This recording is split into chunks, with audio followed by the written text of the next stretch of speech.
financial advisors only want to put people in wrap accounts and get their mitts all over your money. That's like number one.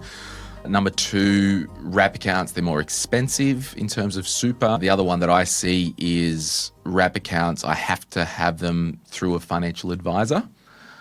Do you see any other kind of negative, because it's more negativity? Yeah, lack of knowledge, and a lot of it, you see this sort of conclusion happening or when people jump to product and tactics before strategy, that it's a product that's got some significant advantages, which means it will be a better super solution for many people, not all, but many.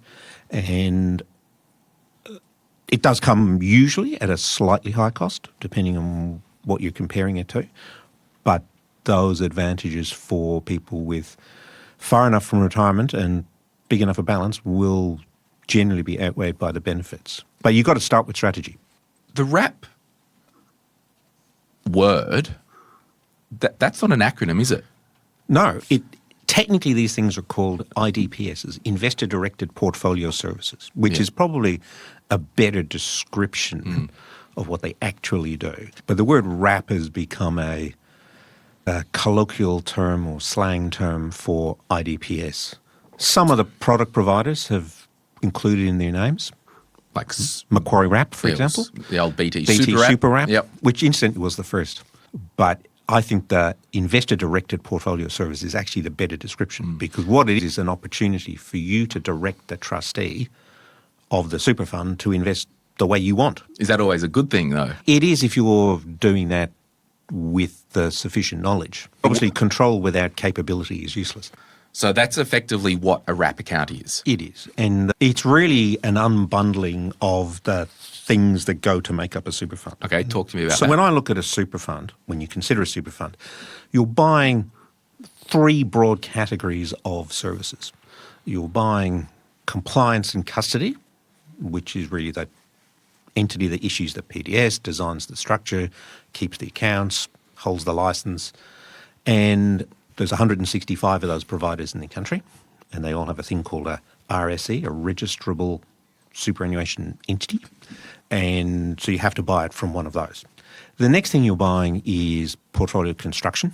So if you buy a balanced fund, somebody has decided that a balanced fund is 70% growth, 30% defensive, and it's going to be invested this amount in Australian shares, this amount in international shares. That's portfolio construction. Yep. And then you've got the third bit, which is the actual funds management. And most of the big super funds outsource most of that. They range from 0% self-managed. So Host Plus, for example, manages no money in-house. Really? That's right, not a cent. At the other end of the extreme, you've got Aussie Super and Uni Super, which are sitting up around the 50 to 70% range. But most funds are in the 10 to 30% range. That's not either a good or a bad thing. In fact, many ways, more outsourced is better because you're now able to buy the best of breed.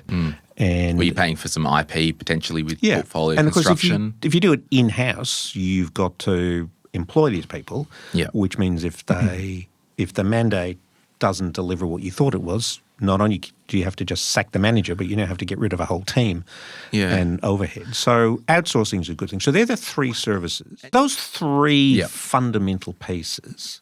So the RSE decision, to our mind, is largely a size and structure question. Yep. So of those 165, we at Life Sherpa limit our coverage to those who manage $10 billion or more. Yep.